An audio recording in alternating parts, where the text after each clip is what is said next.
Bienvenue dans ce décryptage. Aujourd'hui, on va plonger au cœur des transformations profondes qui secouent le monde professionnel. L'idée, c'est de décoder ensemble ce qu'on appelle les zones grises de l'emploi moderne. La façon dont on travaille, les protections qu'on a, la manière dont tout ça nous intègre à la société, eh bien c'est en pleine mutation. Les anciennes définitions bien nettes sont littéralement en train de voler en éclats. Au programme de notre exploration aujourd'hui, on commence par poser les fondements du travail, puis on décryptera le fameux halo du chômage. On fera ensuite un saut dans le temps de Taylor au post-Taylorisme, avant d'aborder la révolution du numérique, le rôle du travail comme intégrateur, pour terminer sur cette intégration sociale qui est aujourd'hui de plus en plus fragilisée. Allez, c'est parti avec notre première partie, les fondements du travail. Pour commencer, il faut absolument faire la différence entre le travail et l'emploi. Le travail, au sens large, c'est une occupation humaine qui produit quelque chose. Bricoler chez soi le week-end ou s'investir dans une association, c'est du travail. Mais attention, ce ne sont pas des emplois. L'emploi, c'est un statut juridique ultra précis. C'est un travail qui est rémunéré, déclaré et strictement encadré par des règles comme un contrat de travail ou une convention collective. La règle d'or à retenir, c'est que tout emploi implique du travail, mais tout travail n'est pas reconnu légalement comme un emploi. Et dans la grande famille de l'emploi, on retrouve historiquement deux grands statuts juridiques bien distincts. D'un côté, le salarié. On parle de quelqu'un qui est subordonné à un employeur, lié par un contrat et qui touche un salaire fixe à la fin du mois. De l'autre côté, le non-salarié, c'est-à-dire les indépendants. Là, pas de hiérarchie, pas de lien de subordination, et la rémunération se fait par des revenus mixtes, comme les bénéfices d'une entreprise par exemple. Pendant très longtemps, ces deux catégories étaient séparées par une frontière très nette. On passe à notre deuxième partie, le halo du chômage. Posons-nous cette question toute simple en apparence.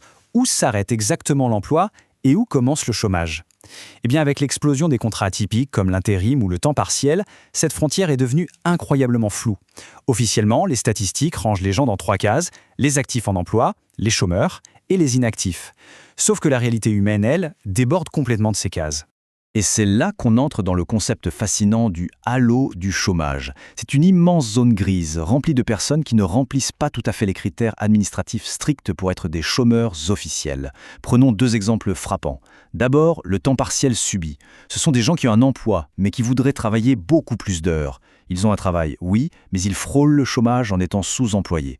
Ensuite, pensez aux personnes temporairement indisponibles à cause d'une maladie, ou pire, à celles qui sont tellement découragées qu'elles ont arrêté de chercher parce qu'elles pensent ne jamais rien trouver. Elles disparaissent des radars du chômage pour tomber dans l'inactivité statistique. C'est vraiment une zone de grande vulnérabilité. Troisième étape de notre décryptage, l'évolution de Taylor au post-Taylorisme. Si on remonte un peu le temps, les modèles du début du XXe siècle pensés par Taylor et Ford, c'était la rigidité absolue. L'objectif, l'efficacité à tout prix. Ça passait par une division verticale, les ingénieurs pensent dans les bureaux et les ouvriers exécutent à l'usine. Ça passait aussi par une division horizontale, des tâches découpées, simples, répétées à l'infini. Le tout sous une hiérarchie stricte, littéralement avec un chronomètre dans le dos. Bien sûr, c'était productif au début, mais ça a fini par craquer dans les années 60, provoquant une double crise. Économique face à de nouvelles demandes des consommateurs, mais surtout une immense crise humaine, avec des taux d'absentéisme records face à ce travail déshumanisant. C'est là qu'est né le post-Taylorisme. Sur le papier, les intentions étaient superbes. Plus de flexibilité, de l'autonomie, du management participatif et des tâches beaucoup plus enrichissantes. L'idée, c'était d'en finir avec le travail à la chaîne. Mais dans les faits, la réalité s'est avérée bien plus sombre. En rendant les gens personnellement responsables de leurs résultats à travers des objectifs individuels, on a créé une concurrence interne féroce. Le résultat, une explosion du stress, des burn-out et de ce qu'on appelle les risques psychosociaux. En gros, la souffrance psychologique a remplacé l'usure purement physique. Ce qui nous amène tout droit à notre 4e partie, la révolution du numérique.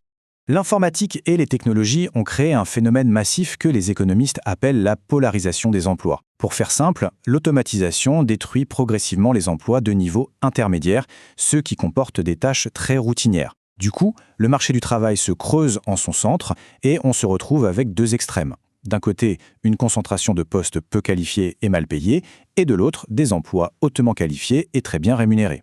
Et ce n'est pas tout. Le numérique a littéralement fait exploser la barrière entre le bureau et la maison. Avec nos smartphones qui vibrent sans arrêt, les mails le soir et le week-end, la ligne rouge qui protégeait historiquement notre temps de repos est en train de s'effacer. Le travail s'invite en permanence dans la vie privée. Et le symbole ultime de tout ça, c'est ce fameux phénomène d'ubérisation avec les travailleurs des plateformes. En théorie, c'est génial, on a le statut de micro-entrepreneur, on est son propre patron, on choisit ses horaires. Mais quand on regarde la réalité économique de plus près, on y voit une énorme dépendance à un algorithme qui dicte les règles. Et surtout, c'est une liberté qui vient sans le filet de sécurité traditionnel du salariat. Pas de congés payés, pas de protection sociale solide. C'est une situation juridique d'indépendance, mais une réelle subordination économique. 5e partie, le travail comme intégrateur. Il faut bien comprendre qu'historiquement, surtout depuis l'après-guerre, le travail stable a toujours été la superglue de la société. C'est ce qui nous intègre par de multiples canaux. Bien sûr, ça donne un salaire et une indépendance financière. Mais ça offre surtout des droits sociaux fondamentaux, comme l'assurance maladie ou la retraite. Ça crée du lien, on se fait un réseau, on discute avec les collègues à la machine à café. Et ça apporte un statut, une dignité, le sentiment d'être utile à quelque chose de plus grand que soi. Ce qui nous amène à notre 6e et dernière partie, une intégration sociale fragilisée. Quand cette superglue sociale s'effrite, les conséquences sont dramatiques. C'est très visible avec le chômage, surtout quand il s'installe dans la durée. On sait que le chômage de plus de 2 ans frappe de plein fouet les personnes les moins qualifiées. Et là, ce n'est plus juste une perte de salaire temporaire, c'est une véritable perte de protection sociale et de statut qui abîme en profondeur la place d'une personne dans la société. Des sociologues reconnus ont d'ailleurs très bien documenté ce qu'ils appellent la spirale de la désaffiliation.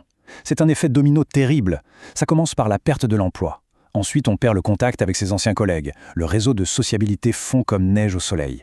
L'estime de soi chute brutalement, ce qui entraîne bien souvent des séparations familiales ou conjugales. Et au bout du chemin, on arrive à une désaffiliation totale, où le lien même avec la société est rompu. Mais l'exclusion ne vient pas seulement du chômage, l'emploi précaire, enchaîner les contrats courts, l'intérim, ça précarise massivement la vie de tous les jours.